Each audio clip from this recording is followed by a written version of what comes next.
Oke, assalamualaikum warahmatullahi wabarakatuh. Salam sejahtera untuk kita semua dan Om Swastiastu. Adik-adik di sini saya akan mencoba menjelaskan sesuatu yang sangat penting, sangat krusial bagi kalian ketika kalian hendak memilih jurusan di PKN STAN. Kalau kita iseng-iseng, kalau kita sekedar apa namanya goblok-goblokan ya kalau bahasa Jermannya itu. Kita goblok-goblokan aja lah. Jurusan yang paling favorit di PKN STAN itu yang pertama apa? Perpajakan, akuntansi, atau bea cukai, atau bahkan manajemen aset atau kebenaran. Bisa dikatakan bahwa jurusan yang paling favorit pertama, first, adalah jurusan akuntansi. Kenapa? Logisnya itu namanya STAN itu adalah Sekolah Tinggi Akuntansi Negara. Kalau yang paling favorit adalah pajak, mungkin Sekolah Tinggi Pajak Negara, bea cukai Sekolah Tinggi bea cukai negara. Logis sekali kalau akuntansi adalah jurusan yang paling favorit di Politeknik Keuangan. Apa enaknya mendapatkan jurusan akuntansi? Yang pertama, dia mempelajari berbagai macam pelajaran yang ada di jurusan lain. Yang kedua, dia akan bisa bekerja dimanapun dia inginkan. Misalnya dia ketika sudah lulus, dia bisa ke DJP, tempatnya orang pajak, dia bisa ke DJBJ, tempatnya orang bea cukai, dia bisa ke BKF, dia bisa ke intelijen, sekretariat negara, inspektorat jenderal yang ada di Kementerian Keuangan, semuanya bisa dimasuki. Itu enaknya akuntansi lah. Tahun ini sangat enak sekali, kalian ada yang namanya D4. Pertanyaannya, ketika D4 ini buka, banyak di antara kalian itu langsung berbondong-bondong mau daftar ke sini. Secara garis besar begini, deh. Tahun kemarin yang diterima di Politeknik Keuangan Negara itu kurang lebih adalah 4 ribuan siswa. Sekarang 4.900. Tidak berbeda jauh. Ini kan kemarin 4.000 berapa gitu ya. Tidak berbeda jauh. Ketika ada satu tambahan jurusan baru untuk mengisi itu, kemungkinan ini tidak akan banyak yang diterima. Dan logis banget kalau D4 itu banyak yang diterima kuotanya sedikit. Karena yang pertama ini adalah jurusan pertama, jurusan baru di Politeknik Keuangan Negara. Yang kedua, ketika anak dari D1 atau dari D3 mau masuk ke D4 khusus, itu susahnya minta ampun.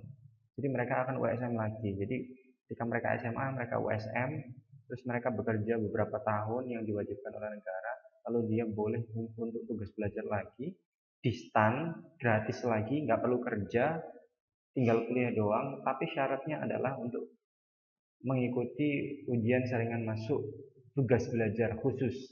Jadi hanya boleh diikuti oleh lulusan STAN.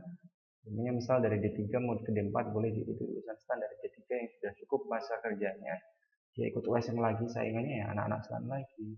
Bayangkan ketika USM, misal yang daftar 100.000 di SMA, terus kamu diterima di D3 itu sekitar 4.000.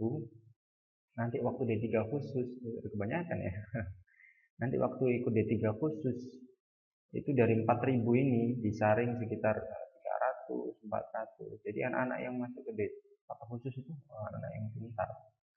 Bisa dibilang paling menonjol.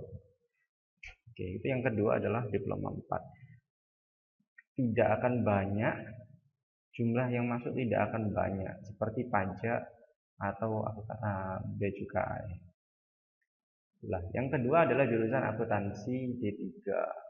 Akuntansi D3 ini banyak sekali yang diterima, bahkan kelasnya bisa AA, AB, AC, AR. Banyak sekali jurusan akuntansi di diploma 3. Dan probabilitas untuk diterima sangat tinggi. Tapi masalahnya, kalian harus tahu, kemarin sudah saya jelaskan sekilas. Saya kemarin sudah sekilas menjelaskan kepada kalian bagaimana cara memilih jurusan yang tepat. Jurusan yang tepat. Oke. Dari sini mungkin dipahami dulu ya tentang jurusan akuntansi ya. Jadi akuntansi dia nakalnya bekerjanya di instansi lain.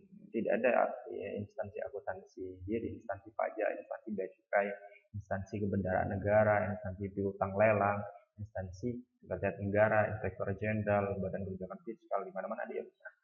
Pokoknya ini yang menyebabkan bahwa akuntansi itu favorit. Yang ketiga, ini jurusan yang pertama. Yang kedua adalah oke. Yang kedua yang paling favorit adalah jurusan perpajakan. Tidak dipungkiri, aku pindah aja ya, sorry. Tidak dipungkiri banyak sekali anak-anak yang pengen masuk ke jurusan perpajakan. Kenapa, Mas? Dulu kalau boleh saya cerita sedikit, waktu saya kuliah di STAN itu banyak sekali teman-teman ditanya, kenapa sih kamu pengen pengen kuliah di STAN? Kenapa sih kamu pengen apa namanya eh, masuk ke pajak itu kenapa? Gitu.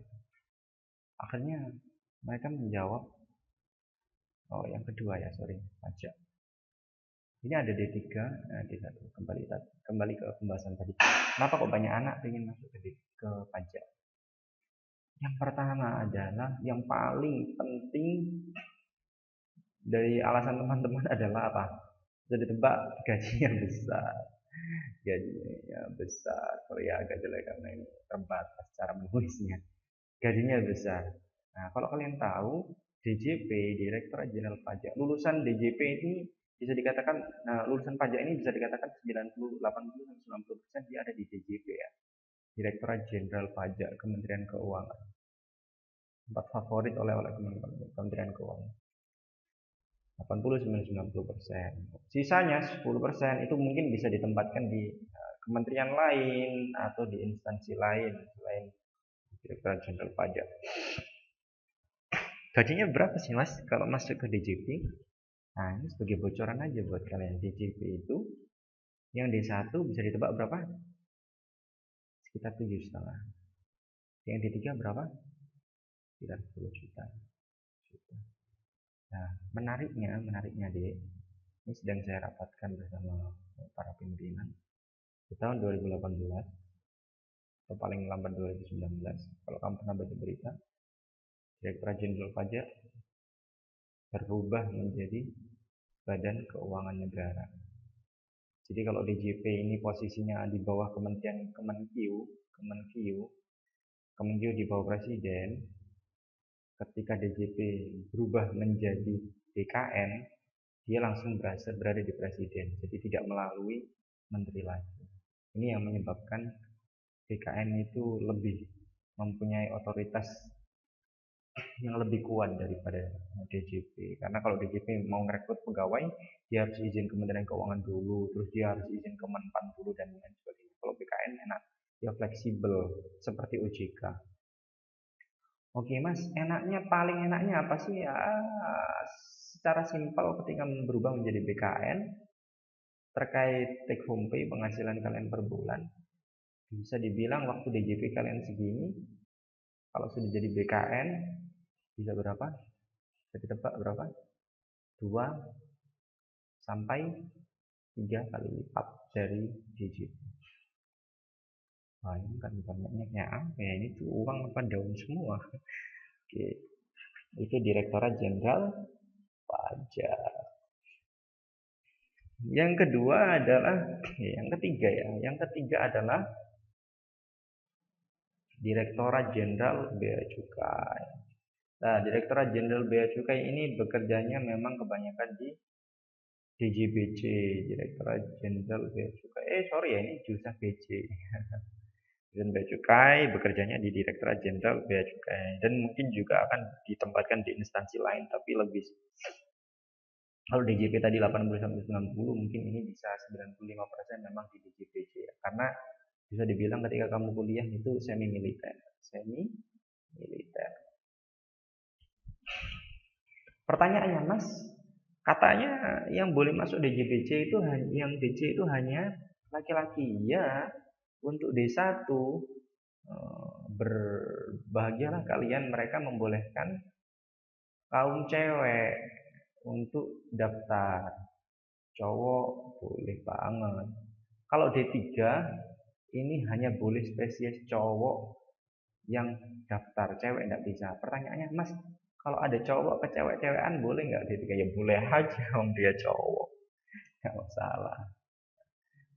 Ya, nah, tapi persyaratan untuk masuk sini jauh lebih susah daripada persyaratan di jurusan lain. Kalau jurusan lain mungkin standar ya cara kesehatan. Kalau bea cukai ini yang pertama dilihat dari banyak dari ininya tinggi badan. Kalau laki-laki lebih dari 165 wajib, kalau perempuan 155. Yang kedua tidak boleh buta warna, ketiga tidak boleh buta baca dan tulis. Ya iyalah jelas ya, namanya ditulis cari-cari ceret. Lalu yang ketiga itu adalah minus atau plus atau silinder itu tidak boleh lebih dari 2. Pertanyaannya gini, ketika kalian itu tes kesehatan, kalian sudah lulus tes tulis nih, amin. Sudah lulus tes tulis. Lalu kalian mau tes kesehatan, ini kan? Mau tes kesehatan, kalian akan ditanya oleh seorang dokter di BPK. Pertama kali ketika kamu ketemu dengan dokter yang mentes kamu waktu jadi tes kebugaran sama kesehatan itu gini deh, tes TKK ya, tes kesehatan dan kebugaran itu berbeda sebenarnya, ada 2. Pertama kamu dilihat sehat enggak. Nah, sehat ini ketika kamu datang itu kamu akan dicek oleh dokter. Yang kedua, bugar enggak. Kalau tak sarankan kamu berangkat sepagi mungkin, karena biasanya waktu TKK itu kamu mengambil nomor antrian. Semakin datang pagi, kamu akan tes terlebih dahulu dari teman-temanmu yang datang nantinya siangnya gitu. Jadi datanglah sepagi mungkin untuk mengambil nomor antrian agak pagi. Jadi kan larinya lebih fresh ya. Nah, pertama kali kamu datang itu bukan bugarnya dulu, bukan langsung larinya, tapi kamu dites dulu. Sehat nggak kamu? Nah, di tes itu ada beberapa dokter yang kamu sudah diklasifikasikan terus dipanggil. Sebelum masuk ke dokter, kamu dicek oleh seorang administrator ya. Kalau dibilang administratornya seperti kita ini sebagai Kementerian Keuangan.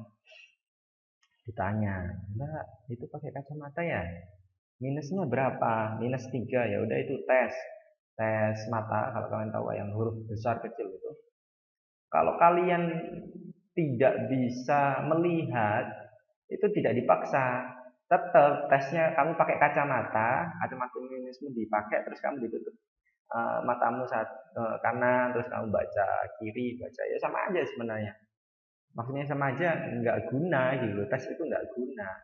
Setelah kamu dites, kamu ditanya, Mbak minus berapa? Minus 2. Ya udah ditulis sama dia minus 2. Jadi sebenarnya kalau ada anak yang minusnya 3, waktu tes mata dia bilang minus 2, ya nggak ada masalah.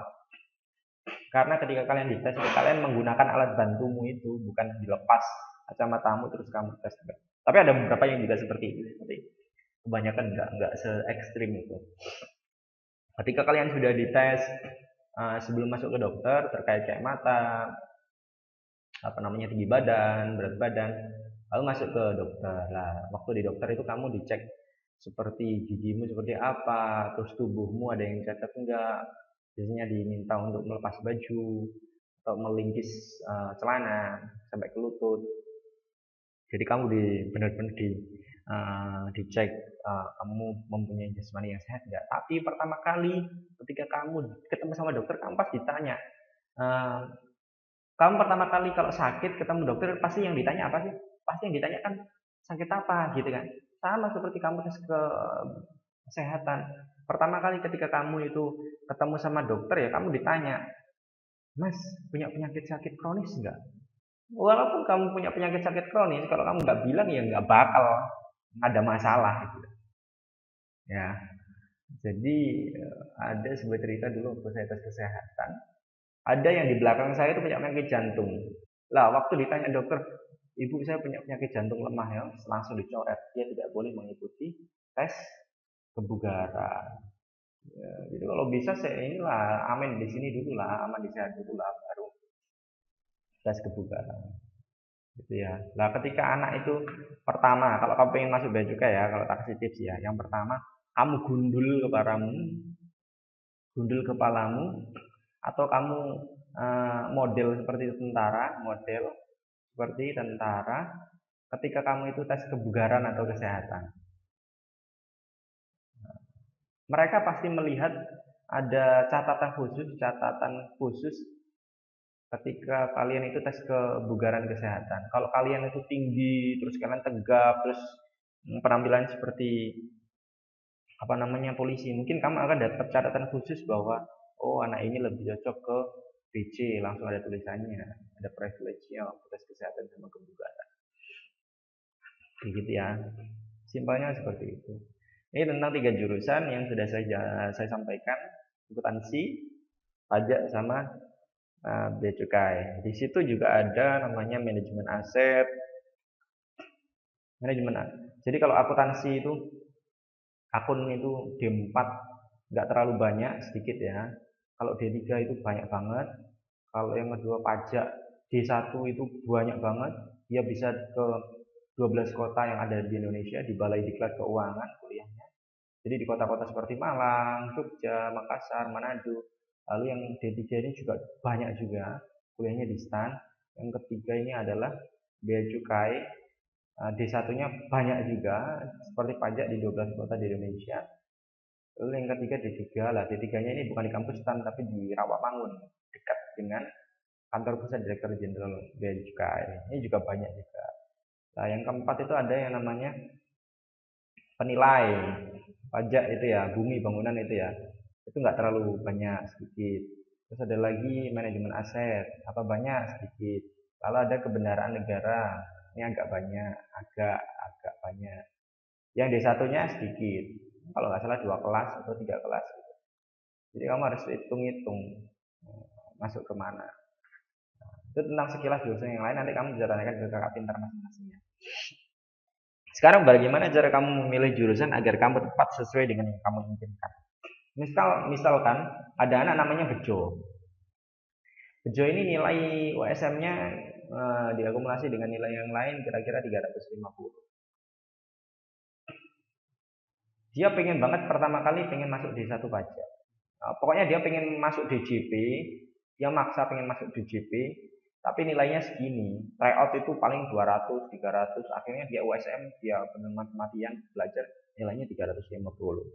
Alhamdulillah, nanti ketolong. Akhirnya dia realistis, kalau kamu tahu D1 itu ya 300 sampai 350-an lah, kalau D3 ya 450-an lah, 400 sampai 450-an lah kalau mau masuk D3. Nah, kalau D4 ya harus lebih besar dari itu.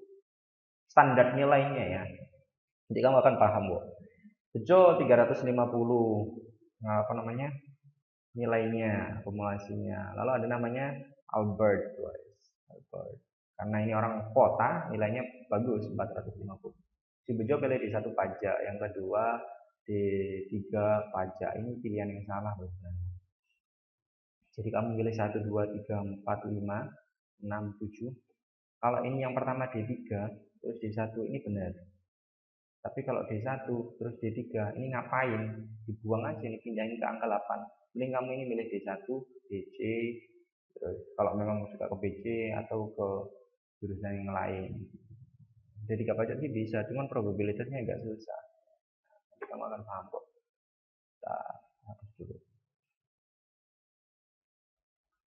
Jadi si Albert itu nilainya 450, si Bejo nilainya 350. Si Bejo milih D1 pajak, yang kedua D1 bea cukai, yang D1 BC. Lah si Albert ini nilainya 450 karena dia songongnya minta ampun, nilainya bagus. Kalau kayak 500 terus, tapi waktu SM dia down, akhirnya dia nilainya turun, dia memilih D3 pajak misalnya, D3 pajak. Yang kedua D3 akun. Yang ketiga D3 BC. Ini pilihan yang salah sebenarnya. Memilih di STAN yang paling krusial adalah pilihan pertama, pilihan kedua, pilihan ketiga, ya sementok-mentoknya pilihan keempat. Pilihan 5, 6, 7, 8 ini nggak guna. Nggak guna seperti apa masalah? Seperti ceritanya si Bejo tadi. Bejo 350, Albert 450. Ketika nanti waktu penentuan jurusan se-Indonesia, misalnya D1 pajak, yang diterima adalah 1000 orang. pagu untuk masuk ke sini adalah 350. Ketika di ranking secara nasional, Albert ini nggak masuk karena dia menempatkan di pilihan ke di satu pajak pilihan keempat nih. Di satu pajak dia nggak akan masuk ke sini karena uh, orang-orang yang masuk ke sini dulu itu adalah orang-orang yang milih pilihan pertama. Jadi Bejo masuk ke sini. Ranking secara nasional misal dia peringkat ke 999. Sisa berapa ini? Sisa satu kursi. Satu kursi untuk siapa? Satu kursi untuk anak-anak yang milih di pilihan kedua hanya satu. Nah, ketika sudah diambil, bagaimana anak yang memilih pilihan keempat? Ya sudah dibuang, nggak kepake. Lah, kalau Albert ini ketika dia di ranking secara nasional, yang diterima 1000, pagunya 450, terus Bejo nggak masuk 1000 ini, dia otomatis dibuang ke D3 akuntansi, nggak masuk lagi dibuang ke D3 BC, nggak masuk lagi dibuang ke D1 pajak, sudah penuh. Jadi zong, jadi kalau kamu milih jurusan, kamu harus realistis dengan apa yang sudah kamu capai. Realistis itu sebenarnya seperti apa sih, Mas? Kamu harus mengetahui standar nilaimu itu berada di ambang mana. Kalau masih 200-an, ya realistis lah di satu. Kalau umpamanya 300-an, 350, ya bolehlah kamu ambil di tiga. Realistis saja supaya kamu misalnya gini, kamu pengen banget di DJP. Ya sudah D1 pajak aja pilihan pertama. Takutnya kalau kamu D3, terus kamu kebuang di sini. Kamu D3 akuntansi pajak ya, kamu kebuang akuntansi, buang sini. Kamu pilih ke pilihan ketiga D1 pajak. Waktu masuk sini ini sudah penuh. Sayang, nanti kamu dapatnya bukan DJP. Nah, anak pengen DJPC juga gitu. Pilihan pertama kalau nilainya segini ya udah D1 bea cukai. Malah yang lebih enak itu kamu kalau sudah pemainnya misal ya, pokoknya D3 pajak, terus aku pengen pajak banget Mas. Terus D3 akun. Terus yang ketiga ya udah D1 pajak gitu aja. Atau ini bisa penilai. Nah, terus kayak BC itu D4 taruh paling bawah aja. Mungkin itu dulu ya yang saya sampaikan karena keterbatasan waktu. Jadi kalian camkan baik-baik, guys. Camkan. Kalian perhatikan baik-baik. Jadi kalau ada yang kurang kurang pas, kamu bisa konsultasi langsung ke Kak Ali. Karena mungkin dari kakak kantor yang lain belum paham. Gitu ya, mungkin bisa kita cukupkan. Wassalamualaikum warahmatullahi wabarakatuh. Semangat terus ya bro. Thank you.